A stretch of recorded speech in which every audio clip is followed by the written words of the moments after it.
Welcome to a weekly episode of Talk. We're your host, Eddie Marmolejo. And Jaime Moreno.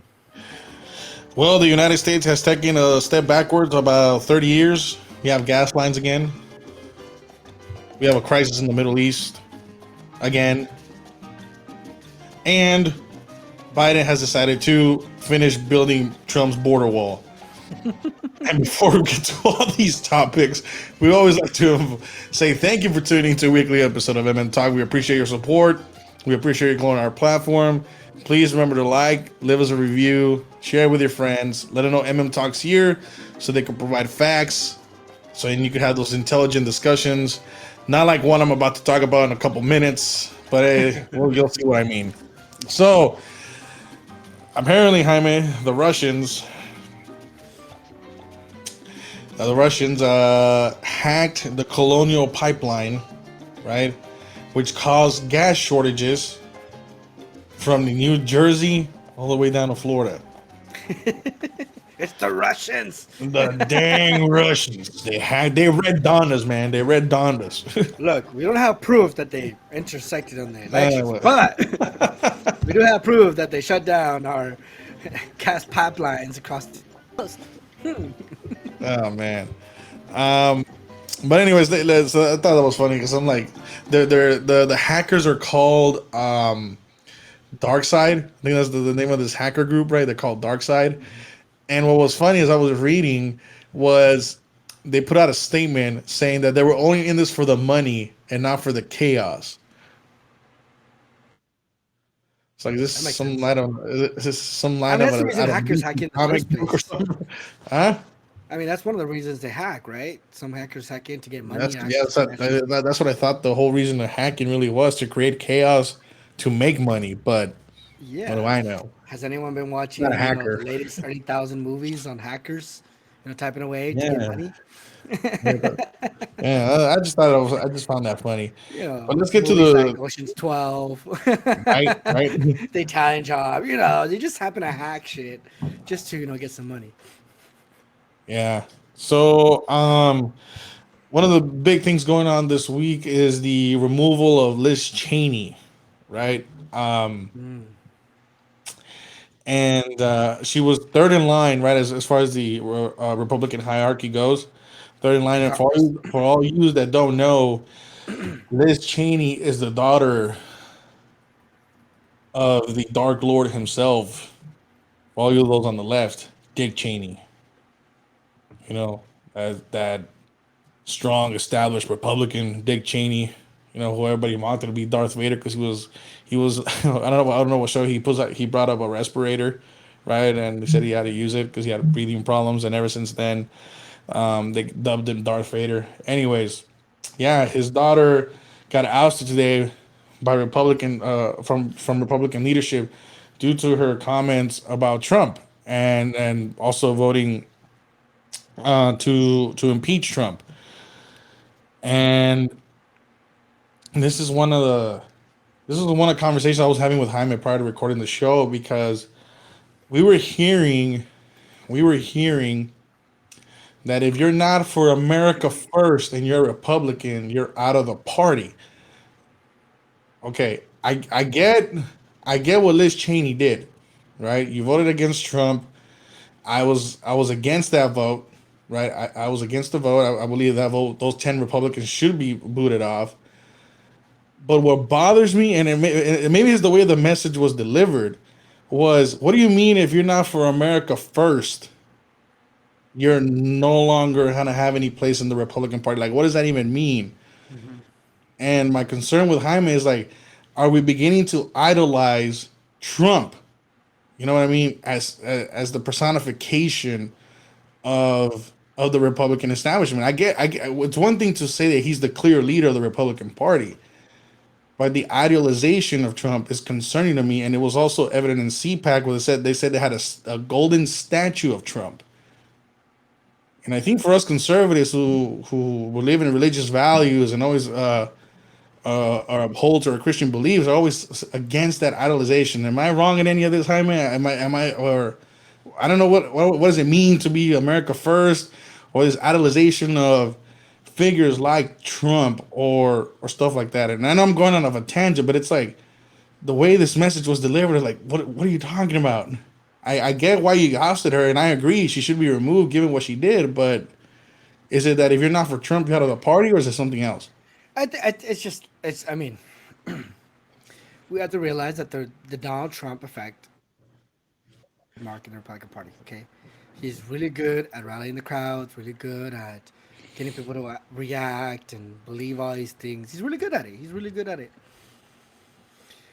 The fact that Liz Cheney doesn't think and is still behind her stance that Donald Trump did not win the election, right? That he lost it, and that we should, move forward and rebuild. That's the reason why she's been out of office. It's not because she's saying some crazy idea that everyone, that what's the name of that that business that company that did the Dominion. voting? But remember, just to clarify, she voted to impeach Trump due to what happened on the 6th. Yeah, I understand that, and she has the right to do so if she Yeah. believed, just like Mitt Romney impeached, right? Voted to impeach President Trump. That's the prerogative. That is their prerogative, right? Whether you agree with their vote or not, that's also your prerogative too. But if they voted on that and they believe on that, then they should be, as conservatives, who are we preach about civil liberties and freedom, freedom to choose, freedom to do what we want, freedom to wear a mask, freedom not to wear a mask, freedom to vote, right? How can we still say you have the freedom to vote, and then if you don't vote in our favor, oh, we're just gonna get you out? We're starting to look like leftists now, right? She That's voted what for I'm asking. impeachment. Voted to impeach Trump. Yeah, I get it. Let her. That's her vote, right? That is what it is. He still won the impeachment trial, right? But she voted against it now because she voted against Trump. Oh my gosh, she's no longer. What are we? Are we imitating? We're criticizing the left for not, for going after people who don't fit the narrative, and yet we're doing the same goddamn thing. Yeah, that's So that's that's my problem with that. And then another problem I see is that, like I was saying earlier, Donald Trump left a big effect on the voting bloc. yeah. Donald Trump influenced heavily on the voters. Republican voters, conservative voters, non-conservatives, traditionally Democrats. He left a big voting wherever he come from. He left a big impact. Okay, that hmm man left a big impact. We Yeah, can't yeah, deny that. and, We cannot and deny that. rightfully so. Yeah, Now, to the point that anything against Trump now disqualifies you as being a conservative or Republican or a true American is stupid, yeah, right? It's dumb. It's dumb beyond belief. We here in MM Talk supported President Donald Trump on some of his policies, and we also challenged President Trump on some of his policies too. Here in MM Talk, we weren't all blind and just, we're supporting Trump. Yeah, we weren't supportive of everything he did. We were critical on a lot of stuff he did. The way he handled media, the way he handled social hmm media. We, hmm we were out there saying stuff that, you know what, we like this man for this and this and this reason, but we dislike him for this and this and this reason. Okay, that's our freedom to do so. It's our freedom of expression, our freedom to speak, our freedom to say it, our freedom to be able to hold leaders accountable, whether it be Trump or Biden. Right, that's our right. hmm Now, the Republican Party, a lot of influencers within the Republican Party, a lot of the voting bloc of the Republican Party are still stuck with Trump, right? Stuck to the point that anything against Trump it's treasonous, it's not right, it's not real Americanism, it's not first. Be, blind, I don't want to say blindly, but believing that anything pro-Trump makes you America first is dumb. Because America First is it's a whole different ballgame. It's not what these conservative Trumpanites, like we like to call them, Trumpanites, hmm think. That you have to blindly support Trump in everything he does, whether wrong or right. You have to support him. If you don't support Trump, then you're not America First. No, shut the hell up. You're wrong, right? Because America First is pretty much an ideology of we put ourselves first. We put American citizens first before we go hmm out, right? It's Interest, the yeah. whole idea of we put our American citizens first. We provide for our citizens before we provide for foreigners. We provide for our home before we provide outside. It's the biblical, standpoint of like you can't keep your house in order. You can't keep, the work of the Lord or the ministry, if you want to bring into religious terms, in order. If you can't keep your household in order, you can't be faithful in God's kingdom, right? And in God's things, in God's stuff, right? You can't keep your own house in order. It's said so in the New Testament when Paul talks to, and I'm using religion because a lot of people base it off religious ideology, Hmm. religious basis, right? Not Hmm. political, but religious. So I'm trying to Hmm. break it down. So the ideology is that you know, we are supposed to support God and God first, and so on, blah blah blah, the leaders and so on and so forth. So it's becoming so much of a no. Are to the point of idolizing Trump to the point that he has no fault. That's my concern.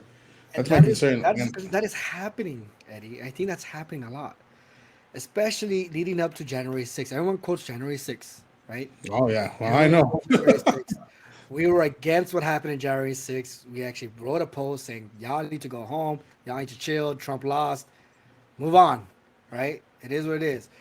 People are like, no, And there's then no. we got called fake conservatives. Hey, we got fake conservatives. If we were conservatives I was like, alone, really, really? I was like, just because we told you that the vice president constitutionally has no power to overturn the election. I know. Who the hell No, no, thought? that's not even that one. And then we told you we were waiting, right? We were waiting for those court decisions, and that we looked at every single case. We broke out every single case, given the facts, and we said the Pennsylvania case had the best chance. Nothing happened. QAnon was calling for the second coming of Jesus on that day, right? And nothing happened. So I No. didn't mean to cut you off, but that is my fear. There's one thing I said. I always follow the policies, not the man. And I'm telling you, the reason why I went from skeptical Trump, from skeptical from Donald Trump to a full supporter of Donald Trump was because of the policies. And I said, yeah, this man's good, man. I'm like, I had my reservations at first, but now I'm seeing like it's the same kind of idolization that I'm seeing on the left, and it's starting to scare me from a lot of prominent Republicans, prominent influencers, like you point out. But sorry, I didn't mean to cut you off. No, no, it's fine. It's fine. It's fine. No, you're fine because I was going on a different tangent with religion and stuff. So I do apologize for going on that tangent because a lot of these conservatives are quoting Yeah, I like know. they're I know. morally righteous, right? I'm like, just chillax. No, right? Politics and that's why that's why in America we're separation of church and state in the sense that the church and the state is supposed to be separate. That there's no church. It's pretty much going against the control of the church over the state, right? And the state over the church, right? Each one is separate. Each one does their own thing. They both respect each other. They both have influence and impact in society, positively or negatively. But we shouldn't have a state controlled by religious, right? Yeah. Ideology, and we shouldn't have religion controlled by the state, right? That's why we have separation of church and state. We have that separation. That's what we live in America. That's what we were founded on. Hmm. Even though there were men of faith and they believed in Jesus and there were men of There's a faith, lot of get it, we influence in the understood that. laws. Yeah. But they that thin line, that line that Yeah. separates the church and the state. If you guys really are smart enough and look at history, a lot of policy stuff, a lot of issues, because of the church and state couldn't be separated. We have the Inquisitions, we have the Crusades, we have the church overstepping stuff and the state Huh. overstepping on the church and so on and so forth. Global history. Read a book. Now, what's going on here is that what me and Eddie keep seeing is this idealization of Trump. And that to the point that if you don't believe in Trump and you don't support Trump at every cost, every corner, every detail, everything he does, then you're not a true conservative. And you know what? Trump is a new guy. Trump is a new guy who came in a whirlwind. He came with an impact. He came Yeah. in, won office. I mean, I think he's one of the few politicians who won office without any political history. I think he is one of them. I have to look at the other presidencies, but they had either they were generals, right, or they were politicians prior to becoming president. Donald Trump is the first president who became a businessman, has no affiliation with politics, got elected to office. A rare occasion that's probably going to be Hmm. ruined, in my perspective, for the next couple of election cycles, but that's just my opinion. What I'm trying to say is that Trump is the new guy on the block. He left an impact, and we And can't it's a deny his popular, impact. and it's a popular. But Yeah. conservatism is not, let's all just blindly follow Trump at all costs. That's not Yeah. conservatism. Conservatism is not there. Conservatism is the values of freedom, freedom of individuality, freedom to Mm-hmm. serve our country, freedom of religion, freedom Mm-hmm. of speech, freedom to do as you please without infringement of the law. Of course, there's laws to protect society as a whole, to keep the balance between people. That is conservatism. Well, at least the basic, or at least the basic models. Not blind believe in Trump and whatever Trump does and whatever Trump says and supports. That's not conservatism. That's just following a Yeah. personality. And Yeah. it's sad because now Miss Cheney, right, who is being silenced, removed from her position of influence, right, because she voted to impeach Trump because she does not agree that Trump lost the election or was cheated out of winning. Well, you got to be careful because I believe she voted because it was incitement of violence. So she She voted for voted for the that. wrong reason. You know what I mean? It's proper. So my thing, the thing with the Liz Cheney is I don't agree that she was ousted out of power. It's the reasonings that I'm hearing why she was ousted because she's not a real Republican because she voted the wrong way on a certain issue. That's my whole thing. It's like, no, she did a big mistake. It cost her basically political position, right? But to say that she's no longer going to have a room in the Republican Party in any way, which I can see, I mean, it's just it's for me it's dangerous, and it's because I keep hearing the same thing because you didn't support Trump, because you didn't stand with Trump, because you didn't aid with Trump. And my thing is, as I'm seeing more and more policies directed that way, it's like, so if I don't support Trump on anything, I'm no longer a Republican, and we already see evidence of it. And it's the same thing on the left. So don't misunderstand us when we're saying that no, we're not happy that Liz Cheney got thrown out and she got removed her place in power. I mean, she made a decision, cost her political position, because yeah, she was wrong. Trump didn't incite violence. We talked about this, right? It was just some dumb hooligans who decided to storm the Capitol. But it's the dangers that I'm starting to see from conservatives, that the idolization of the ideology. I mean, the idolization of the ideology. Really, Eddie? That's like kind of redundant. The idolization of the Idolization. person, and that's my fear.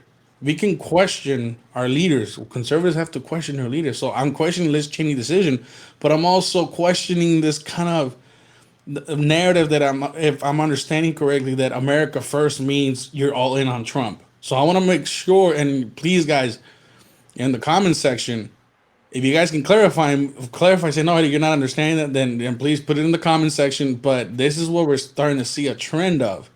So that's what I wanted to talk about it because it's bothering me. It's bothering me. And when I started seeing people like saying there's a Trump idol at the CPAC, I'm like, made out of gold. I'm like, really? No, no, no, no, no, no. So I think And it's yeah, funny behind because the, these most of these people are tend to be religious, right, in certain yeah, and aspects. then And then you have an so idol. I mean, isn't that against Christian belief system in the first y'all, place, right? I guess we skipped Exodus that day, but anyway, um, but that's what I'm saying. Like, um, For me, honestly, I mean, Liz Cheney did vote for the impeachment, which was the wrong decision she made. That is correct. I do agree with that. But being removed from her position of leadership because of it, I don't. For me, I don't think that should be the priority because then it gives us, and then it gives the party, right? Well, you know what? I disagree with it, but I understand why did it. They did it politically, right? It's pretty it's a much trying to political hold move, yeah, people riling, rank and file, right?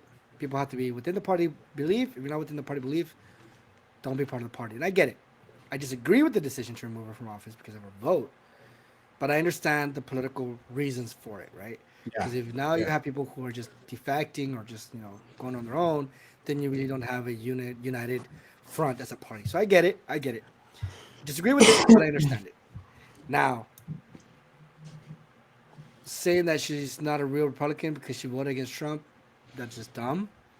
Um, she comes from a long line of Republican politicians. I mean, her dad was Cheney, vice president of the United States Cheney, for 8 years, right?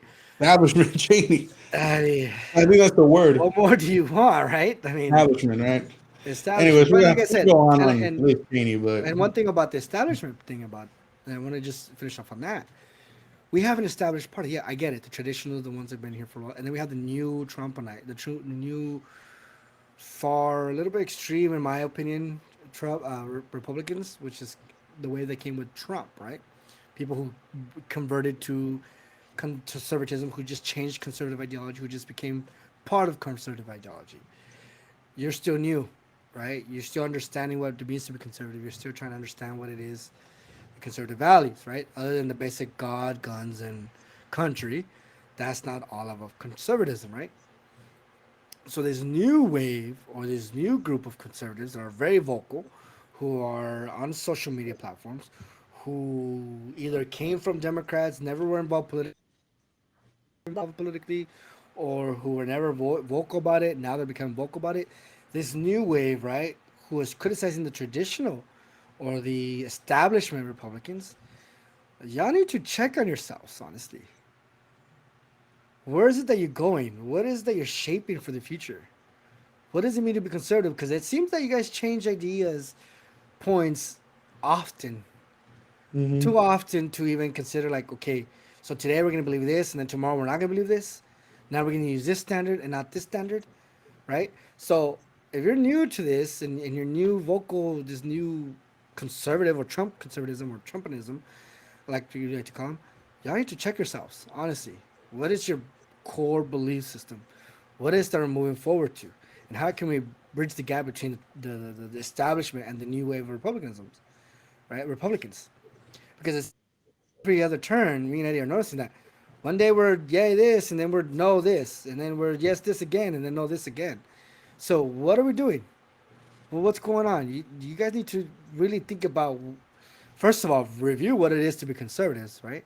What it really is to be conservative. And then from there, base, okay, what is it that you want to improve of being a conservative to make a better Republican Party, to make a better opinion? Because right now, we're just, y'all just acting like kids, Yeah. you Here, know? so we can move on to the next topic. Here's one example of that. Bruce Jenner, oh, excuse me, Caitlyn Jenner, Caitlyn Jenner. She was on CNN and stated that the the election was not stolen and then President Biden was rightfully elected president. Sorry. Now here in MM Talk, we take that stance.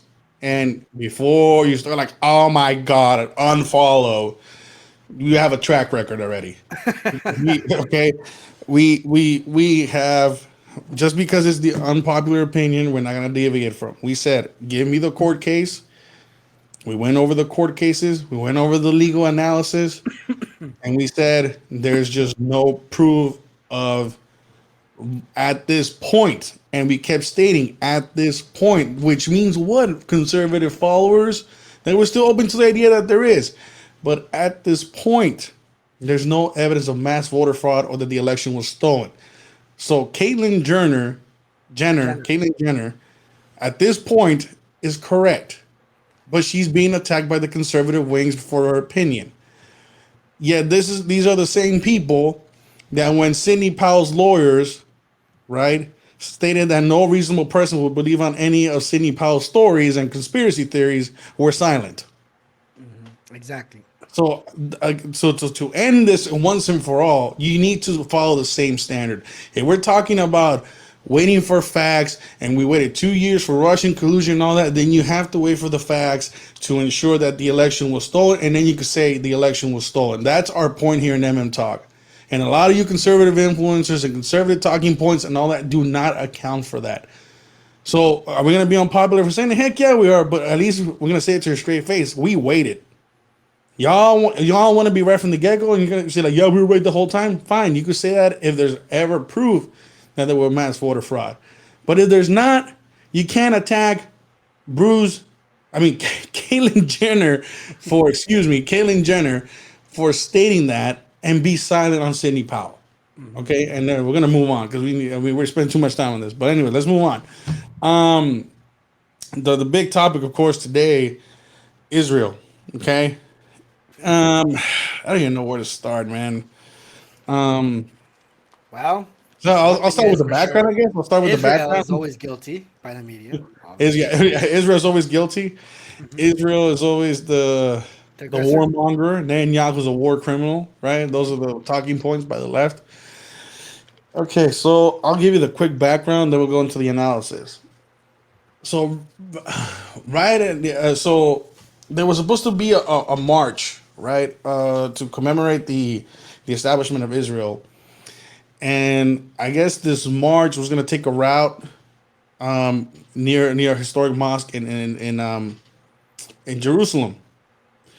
And now and there was already rioting, right? There was already protests to that, and the cops and the security forces in Israel said, let's reroute that so we can accommodate for and respect the wishes of the people. So that happened, but that didn't stop the riots. There's also a property dispute, all right, about some land. Now here's the thing, and this is basically what said catalyst was the catalyst of the situation, was that prior to 1948, there were properties that were bought by Jewish settlers in the area. Okay, so this is before establishment of Israel. At the time of the 48 Independence War, Jordan, right, and Jordanian Arabs took over that territory and gave leases out to a certain group of people of these properties. They give some leases, and then they didn't give leases to others. Okay, in '67, when it went back to Israel, Israel honored those leases, and basically those who didn't have one became squatters, and those squatters have been in litigation for almost 50 years. So now the Supreme Court of Israel, in order to reduce the tension, said we're gonna withhold on that decision, right? And this is where the whole dispute happened, and basically Hamas started launching rockets into Jerusalem. Jerusalem attacks Hamas. I mean Israel attacks Hamas.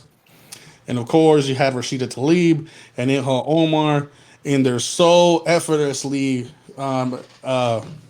knowledge in foreign policy, right? Stating that this was wrong, this was being a warmonger and so forth. And I'm like, did you not just hear what happened? And then this whole warmongering nonsense, right? I'm gonna put it to you simply: the Israeli Air Force has the capability to carpet bomb Gaza. They control the airspace if they were so wish to. My question to you and followers is, why have they done that yet? And why are they sending troops? If you have air superiority and you could bomb the whole thing and remove the threat, why would you send troops? It's called Exactly. military strategy, but hey, just think about that for a minute and then get back with me on the comments. So that is what's going on. But I would like to allude to something deeper. And before I get into that, Jaime, what do you think about this? I mean, it's just a conflict between. It's a. It's never good. It's never good to have conflicts, right? But this is an ongoing conflict between the two parties for a long time. I mean, Hmm. they're always fighting. Hamas has always been recognized as a terrorist organization, right? A state sponsored, right? Is it state sponsored or is it just independent? Hamas is a state. It's the authority. The Palestinian. Well, it's not the Palestinian Authority, but it's the power. The entity in power. Right? Okay, yeah. So Mhm. it's like a rogue state, right? Like a I mean, you designate a rogue state, but remember they were democratically voted in. yeah, they were, but it's not recognized by the UN, right? It's not recognized by the UN as an official government, No, right? no, no. It's just a body, leaders who try to protect Palestine, right? It's always been a battle between these two. It's always been a battle. Always has been. And like Eddie says, I mean, you have land disputes, you have this, you have that, and Hamas starts attacking. For me, I'm not saying it's normal, but it's normal in the sense that it's happens a lot, right? It's not nuance. It's not something new. Should it stop? Yes. Should there be peace? Yes. There should be peace. There should stop this violence. We shouldn't. They shouldn't. Hamas shouldn't be attacking and throwing bombs and missiles every opportunity they get because they're mad at something. That's not right, right? And same thing with Israel. They shouldn't be throwing bombs and stuff either. But I get it. I understand that. The problem here is that the media keeps portraying as, or the liberal media portrays as Israel as a hostile nation, as the one, the aggressor, the one who's provoking this aggression, right? And you have leaders, right, who always blame Israel and stuff like that. Now, I'm not saying Israel's always innocent and always the victim. There is has been the aggressor, and yes, when it's due time, call it out. But in times like this, it's not the aggressor, right? It's just escalated, and Hamas decided to just use military might. That gives us a perspective that Israel is aggressive because of the left of leaders like Talib and so on and so forth. So it gives us like, well, who we're supposed to support? We're supposed to support our ally, and our ally is Israel, right? Whether we agree on how they got there or not, we're supposed to back them up. It's like when you have a friend, they're supposed to back you up, right? They're supposed to defend you. If there's a fight or something, they're supposed to have your back, right? And not just be like, oh, I don't have your back this time, but I'll have your back next time. No, they're supposed to have your back. Whether or not they agree with you, you can roll or in private, like, bro, don't be doing that stuff, or else I ain't gonna get you right. You can have the conversation. But in the moment that you need your friend to back you up in a fight, in a conflict, and dispute, whatever, you need your friend to back you up at the moment. You don't need him to be like, oh, hold on, you wrong, son. No, you need him to back him up. You can discuss the whether wrong or not later, but the moment you need the backup. The same thing in the United States. We're supposed to defend our ally. If the enemies see that we don't defend our allies, or we don't back them up, that causes problems. That's going to cause problems, right? So we need to do this. Now, after this conflict and we get a resolution, you know what? Ceasefire. Let's write some peace. Let's settle this down. Then we can go ahead and talk about, the United States can scold Israel if they're wrong or whatever, right? But at the moment, we need to back them up. And the moment they're an ally, and we just support them. Just like the liberal have been crying for 4 years about we need to protect NATO, we need to protect our allies. We can't cut funding to these organizations. We can't cut funding for military. We can't. We need to support our allies. We always have to support our allies. Where is that rhetoric and that sense of backup or backing up our allies at this moment? We're critical of Donald Trump when he tried to reduce, payments to NATO, trying to ask NATO to, give up more of their own commitments to the protection of that region, right? When Trump was trying to review other ally agreements, right, modifying and improving them, we were all the liberals were against him. Our allies, and we're supposed to just support them. Don't mess with them. Don't do anything to them. Don't make them, no, wrong. Now that our ally needs help, we change the table. We change the rhetoric that he's wrong, or that we need to like, oh no, that's a prayer ally. That's double standard. That's as much as I have for that. Um, we have to remember there was the David Accord that the media didn't really Abraham. talk much about. The David Accord that the media didn't really talk much about, which is pretty much letting the Middle East handle the Middle East. Right? They need to protect themselves regionally. They need to find allies regionally, and the media didn't talk crap about it. The media didn't say praise Trump for it. They even Yeah. questioned Trump's. Oh, he's gonna weaken the. What's he doing? Right? He's wrong. Look what's happening now. So Yeah. that's what I have right now. And like I said, I'm not really big on the foreign policy stuff. I think is the buff on that. But that's just my perspective on it. If we're supposed to support our ally, whether they believe in Jesus or don't believe in Jesus, that's our ally. I was gonna get to that in That a was our minute, but ally. yeah, Okay, yeah, there's let's no circle back religious on that belief one. there. Hold on, because when my comment says I'm the foreign policy guy, right? I'm gonna read to you an article, right, from the National Review. Oh my God, conservative. Yeah, but it makes a point. Mhm. Okay, it makes a point, and let me go blow up right here. I'm gonna read to half of the article real quick because you'll see why in a minute. It says, and this is from the editors. It said the title of the article is "Biden has emboldened Israel's enemies." Okay, if you don't know where I'm going this by now, you haven't tuned into the show, and you need to go see that video. Then we'll talk to you about it in a minute. So it is worth noting that while these may have been triggers of the most recent wave of violence, and it's alluding to the COVID restrictions in Israel, as well as the clashes between the police and this property dispute, they do not explain everything. At any given time, there's always incidents that Iranian-backed Palestinian terrorists could use an excuse to launch missiles at Israel. Why has this resulted in the most ferocious barrage since 2014? One guess is the occupant in the White House. For years, Israel had a reliable ally in the White House, Donald Trump moved the U.S. Embassy to Jerusalem, recognized Israel's sovereignty in the Golan Heights, made it clear the U.S. supported Israel to self-defense, and cut aid to the Palestinians that had been traditionally used to incite terrorism. He also recognized that Iran was a significant threat and ratcheted up sanctions as part to maximize pressure campaign. While Democrats howled at these actions would set the region in flames, it actually led to the historic peace deals between Israel and the Arab states. Now, I remember, I think I made a video about this. These guys get paid. And I made a video, 10, 12-minute video, where I alluded to this.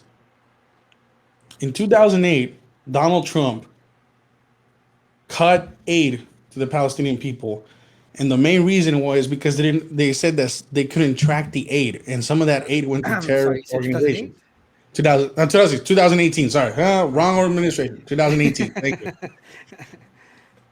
2018, and also because they said it would add leverage to the upcoming peace accord.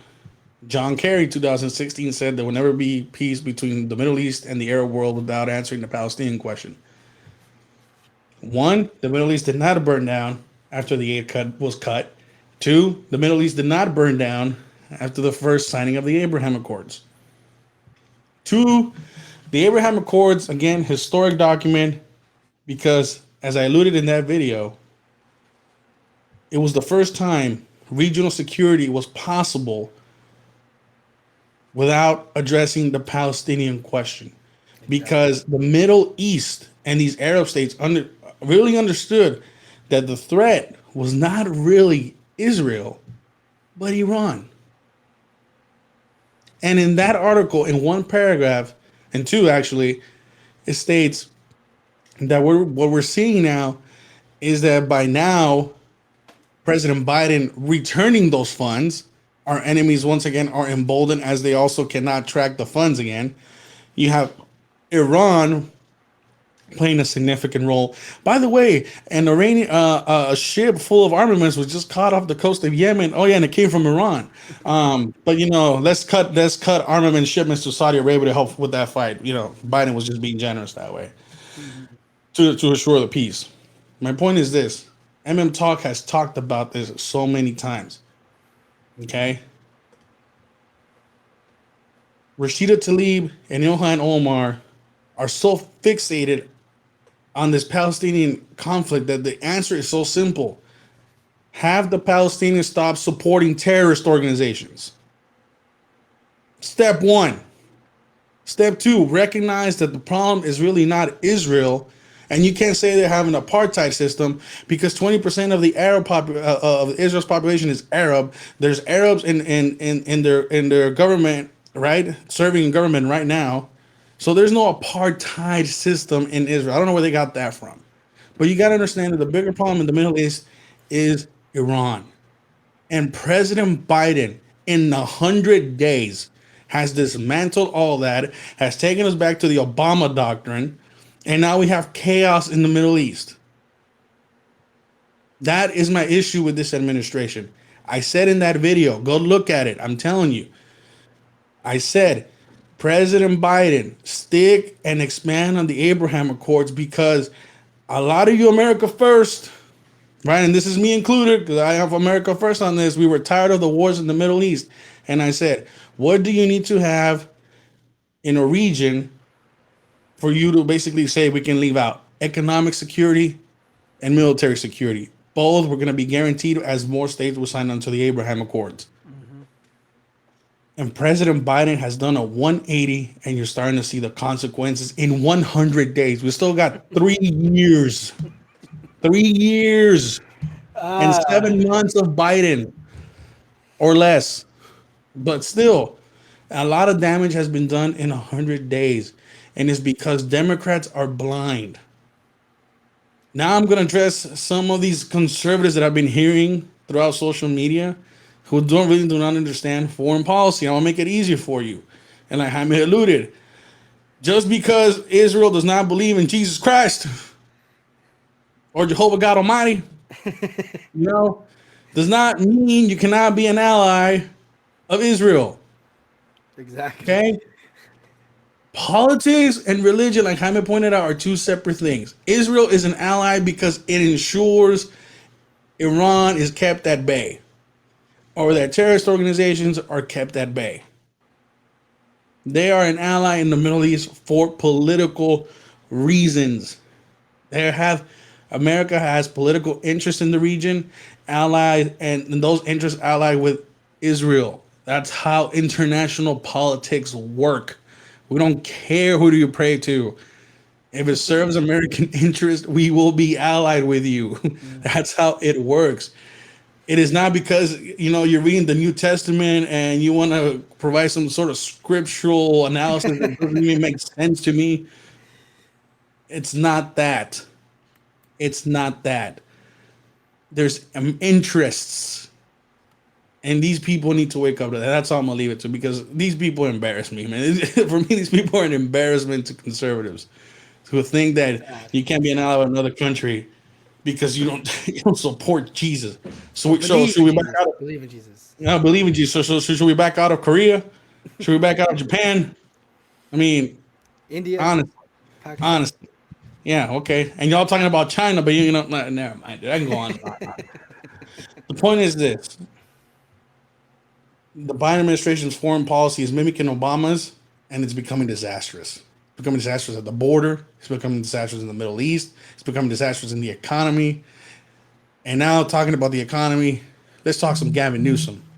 Now, Gavin Newsom is proposing a new stimmy, right? A new stimulus plan, which for families making under or individuals making under $75,000, will receive a $600 payment.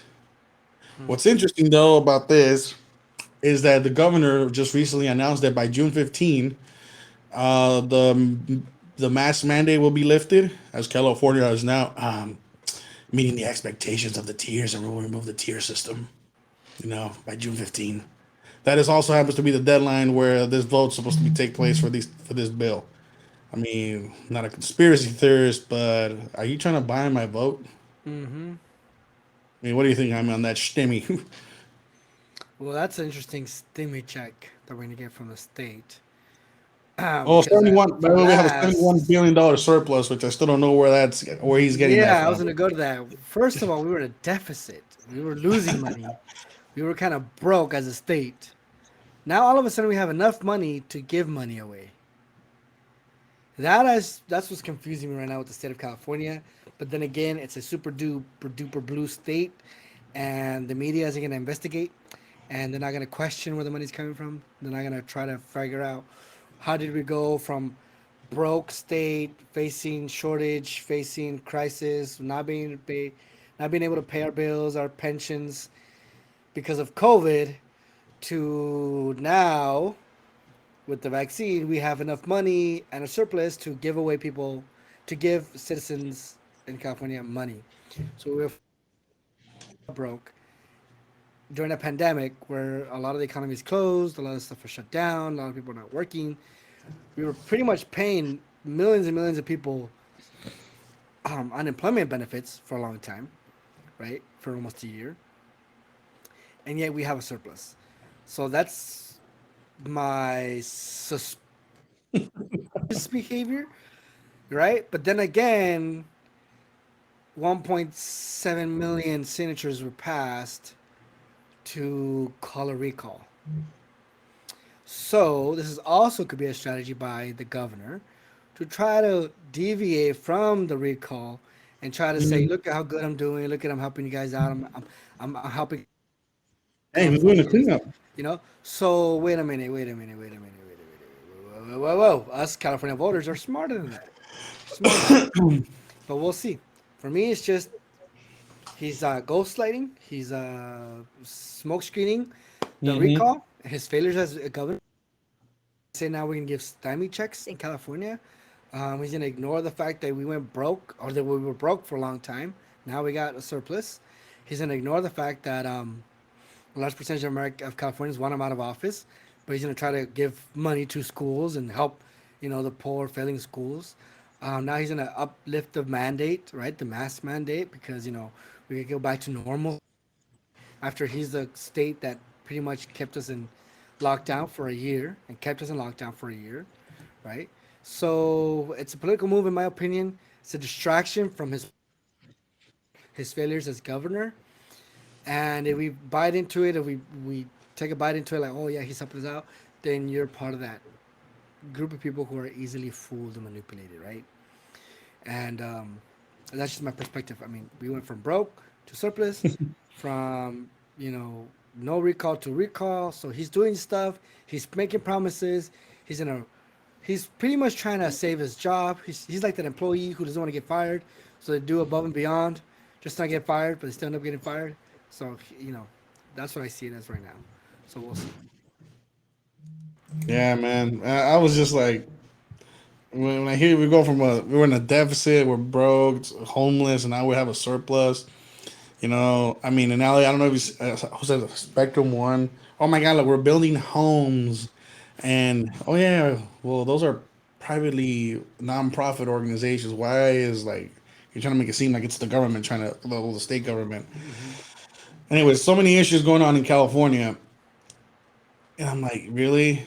So, and the bigger problem with this stimulus and or anything like this is once again we're feeding into the problem that we're seeing nationwide. We're incentivizing people to stay home and not go to work, and you're injecting more money into the economy. I mean, you're printing all this money, and inflation's gonna skyrocket soon. But people made more money staying at home last year than going to work, and then you wonder why small businesses are having trouble finding people to come back to work. Exactly. So it just adds more to the problem. But we'll see if this passes. But if it does, I guess some Californians will get another shimmy, $600.